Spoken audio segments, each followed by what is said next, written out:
প্রিয় দর্শক, চট্টগ্রামে গ্রাফিতি নিয়ে একটা নাটক হচ্ছে। সেখানে গ্রাফিতি আঁকার জন্য পুলিশকে হয়তো কোনোভাবে উত্ত্যক্ত করা হয়েছে। পুলিশ আবার তাদেরকে বাধা দিচ্ছে। এটা একটা নাটক খেলা হচ্ছে।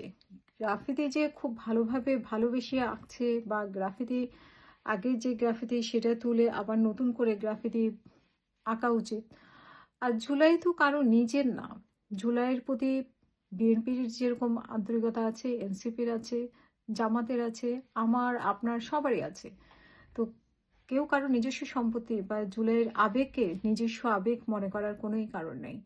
বিএনপির প্রথম যিনি শহীদ হয়েছেন ওয়াসিম চট্টগ্রামের মেয়র বলছেন যে উনি গ্রাফিতির বিপক্ষে কোনো কাজ করেনি। আসলে বিপক্ষে কেন কাজ করবেন? ওনারাই তো বেশি নির্যাতিত হয়েছেন। এই যে আহ, উনি ডাক্তার সাখাওয়াত হোসেন উনিও তো অনেক নির্যাতনের শিকার হয়েছেন। আপনি দেখেছি উনি মেয়র নির্বাচন করেছে, কিভাবে ওনাকে ফেল করে দেওয়া হয়েছে সেটাও আমরা দেখেছি। তো এখানে আসলে আমার মনে হয় যে এখানে একটা পলিটিক্স, যেহেতু সরকারে তেমন কোনো কিছুই পাওয়া যাচ্ছে না, এখন কি করবে? মাঠ তো একটা গরম রাখতে হবে। ঠিক আছে, সরকারের পাওয়া যাচ্ছে না, আপনি কিন্তু অনেক ভুল দেখতে পাচ্ছি, কিন্তু আসলে বিরোধী দল কেন দেখছে না সেটা যায় না। তবে আমি যে ভুলগুলো দেখতে পাচ্ছি সেগুলো নিয়ে আমি আস্তে আস্তে কথা বলবো, আজকে না আগামীকালকে। তো আমি এই ভিডিওটা দেখাই, আমার কাছে মনে হচ্ছে যে পুরোটাই ঘটনাটা ক্রিয়েট করা।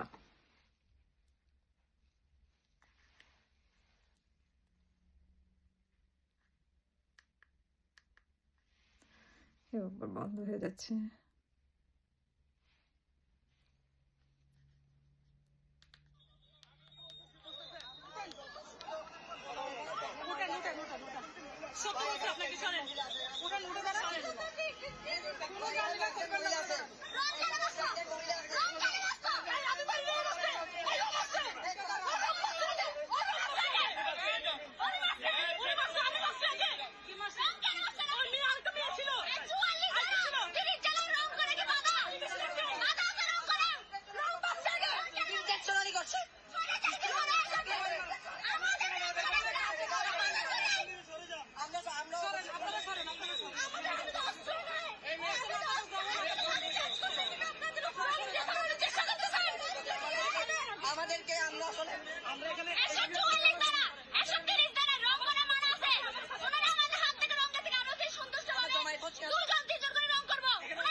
এটা মনে হচ্ছে যে গায়ে পড়ে একটা ঝগড়া লাগার অবস্থা আর কি।